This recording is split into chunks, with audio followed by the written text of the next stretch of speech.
All right, let's crack open a cold case. WebRTC.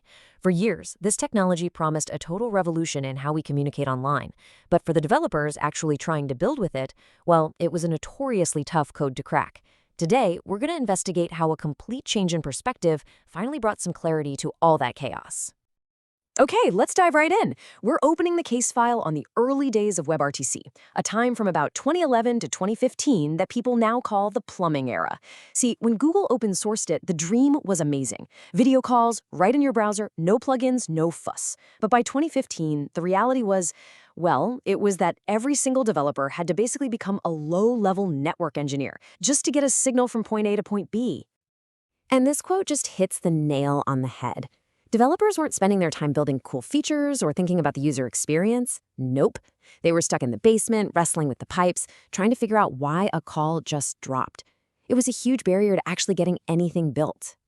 But hey, before we get any deeper into the evidence, just a quick heads up. We're building a whole community of investigators just like you, and we're on a mission to get to 50 subscribers.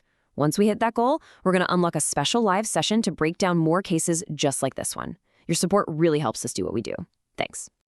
So what exactly made this plumbing era so painful?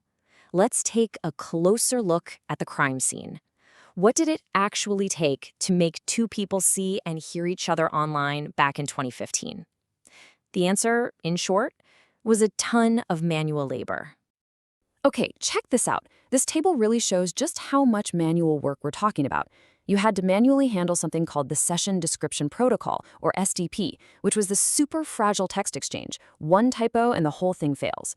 Then you had to manually juggle these things called ICE candidates just to get through firewalls, which meant you had to host and maintain your own stun and turn servers. One weak link in that chain and the call was dead. And all of that manual work led to systems that looked, well, they looked like this. Like a detective's crazy evidence board, right? Just a tangled mess. This is what a raw selective forwarding unit setup looked like. Every single one of those lines is a place where things could go wrong, from the signaling servers, to the ICE handlers, to the custom bots you had to build just to record anything. One broken link, and boom, everyone gets that dreaded black screen. For years, this complexity just stumped engineering teams and completely burned through budgets. The case went cold. And then, a breakthrough. A new way of thinking that didn't just add another tool to the messy toolbox, but introduced a new, elegant principle that finally cracked the case wide open. So LiveKit's big idea was something called abstraction. It took that entire chaotic evidence board, all the signaling, the media routing, the recording hacks, and collapsed it all into a single, clean, managed infrastructure layer. The mess didn't just vanish, it was just expertly handled for you.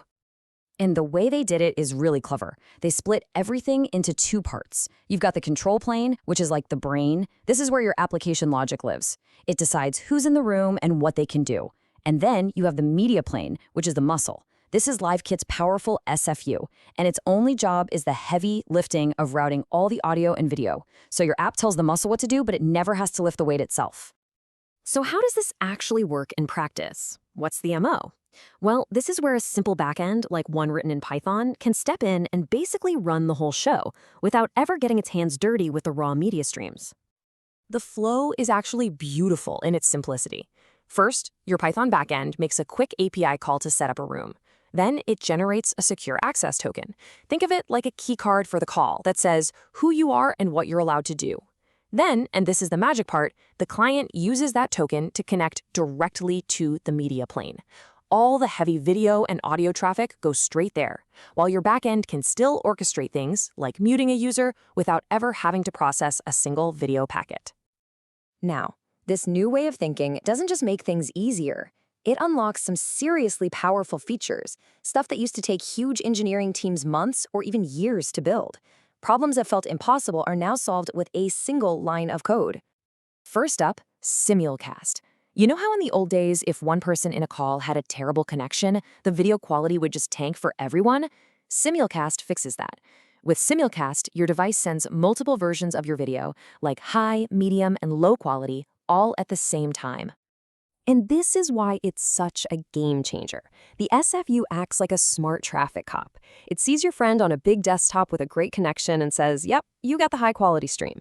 But then it sees you on your phone with a shaky connection and it seamlessly gives you the low quality one. The best part? Everyone gets the best possible experience for their situation, and it's all automatic. All right, next up is something called cloud egress. Now, trying to record a WebRTC call used to be a complete nightmare. Seriously, people were setting up huge farms of computers with virtual web browsers just to screen capture the call. Egress is a service that just solves that. It turns those temporary real-time streams into something permanent, like an MP4 file or a live stream to YouTube. And again, just look at the simplicity. What used to be this massive, complicated setup is now literally a single API call from your Python code. You just tell it what you want. Hey, give me an MP4 file of this call in my cloud storage. And the infrastructure just makes it happen. That is the real power of a good abstraction. Okay, let's pause the investigation for just a second. If this is all starting to click and the picture is becoming clear, do us a huge favor and help us crack the YouTube algorithm. Just type WebRTC in the comments below. We're shooting for a super small goal, just 5 comments, to let the algorithm know we're on the right track. Thanks a ton. So we've seen the evidence, we've examined the messy crime scene of the past and the elegant solution of the present. What's the final verdict in this whole investigation? What's the key takeaway? What have we really learned here? Here's the bottom line. Building with WebRTC has fundamentally changed. The case is closed on the plumbing era. We've moved on from being low-level plumbers to being high-level architects. It's not about the wiring anymore. It's about orchestration, it's about abstractions, and it's about using managed infrastructure so you can focus on what actually matters, building an amazing experience for your users. I mean, this quote from the documentation just nails it. You get all the power of a massive expert video engineering team from a single Python import. It's pretty incredible when you think about it that way. All right, case closed. A huge thank you for joining me on this investigation. If you got some value out of this, a simple like goes a long way. And hey, share it with a friend or a teammate who's stuck building this kind of stuff. And of course, subscribe to Lalit Official to join the crew for our next case and help us hit that community goal. So I'll leave you with this final thought. For so long, the big question was always, how on earth can we possibly build this? But now that the really hard infrastructure problems are finally cracked, the only question left for you is, what amazing new experiences are you going to build?